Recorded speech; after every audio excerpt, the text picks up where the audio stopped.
Next week, we are going to be getting a story-driven PvE event where we fight and attack Rebel Omnics in London. Mark my words. How's it going, everybody? Force here, and after all of the teasers and the interviews with Jeff Kaplan and the new comic released yesterday, I'm pretty sure I've got a fairly clear idea of what we should expect for next week's event. So let's start from the beginning. First, we got that Kings Row Uprising teaser. It told us that there was something happening with an Omnic registration in Kings Row. We saw a render of Tracer, we saw an image of Kings Row, and then there was that mysterious building, which we still aren't exactly certain what that means. So we made some guesses, and that we assumed that there was going to be an event next week, but you know, nothing concrete beyond that teaser. However, later we had some interviews with Jeff Kaplan, and in some of them he talked about what will be a playable event that's happening next week. When players see the event and play the event, I think they'll feel like we've been listening to their feedback. People want to know more about the story of Overwatch. They want to know more about the past of Overwatch. I think they want to know more, in my opinion, like Junkenstein's Revenge. And then if we take all of the information that we got from the comic that was just released, the picture really starts to become clear. So in the comic, we see that there's a rogue group of Omnics known as the Null Sector that are attacking London. These are like Omnic terrorists, I guess you could call them. Although they are fighting for Omnic rights, they're doing so in a destructive manner. At the end of the comic, where the Overwatch crew decides they should intervene, let's look at what we learned in this comic beyond that general thing. We learned that Null Sector were holding prisoners in the power plant in Kings Row. That's where we typically push the payload to. We also learned that it was walled off, and in order to get in, we'd have to blow open the doors. And that there was also, besides Omnics on the ground that appear to be similar to Bastion, there are anti-air turrets. So with all of this information, the teaser, Jeff Kaplan's interview where he says it's a playable, story-focused event between the relationship of Omnics and humans, and the comic, this is what I expect. We'll be getting another PvE event like Junkenstein's Revenge. However, unlike Junkenstein's Revenge, which just took place in a static location where waves of enemies came against you, I believe this will be happening in multiple stages. I think we'll be entering around the start of Kings Row, maybe we got dropped off by the ship, and that we're going to be pushing our way towards the power plant, at which point we'll have to destroy the anti-air turrets to call in a bombing run that will blast open the doors into the power plant. At that point, we enter the power plant, probably engage in some sort of a boss fight, and free the hostages that were being held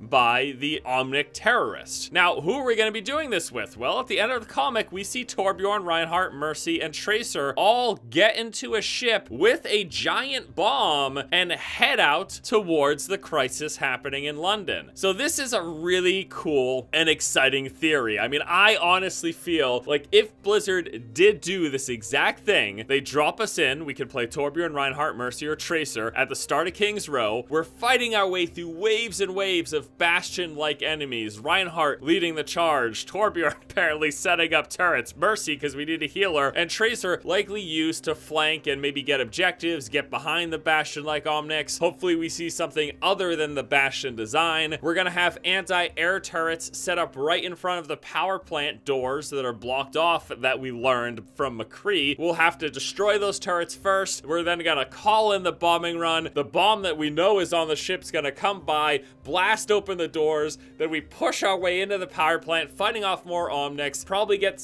again, some sort of like this mini little boss fight like we had those mini bosses in Junkenstein's Revenge. Doesn't that sound amazing? I mean, I really think I see it clearly in my head, and I really do believe that Blizzard's gonna do it. Now, there's still some, I guess, unanswered parts of the teaser that we got early on, because in that teaser, we saw ability icons for heroes not mentioned here. Soldier, Hanzo, Lucio, Bastion, and Mei. They all had ability icons at the top of the teaser. So even though in the comic we see just Torbjorn, Reinhardt, Mercy, and Tracer going off, maybe all of the Overwatch crew was shipped away, although Soldier stayed home, but maybe he takes a ship later. I don't know. Not everything is explained, but based on the information we do have, I wanted to kind of talk to you guys about it and give you my idea of what we should be expecting. I'd love to know what you guys think about this. I'd love to know if you guys have any other opinions of what we could be seeing. Either way, pretty excited. Looking forward to next week's event, and I guess we'll be learning more soon. Thank you all so much for watching. Hope you guys enjoyed the video. Hope you have a good one, and until next time, I'll see you later.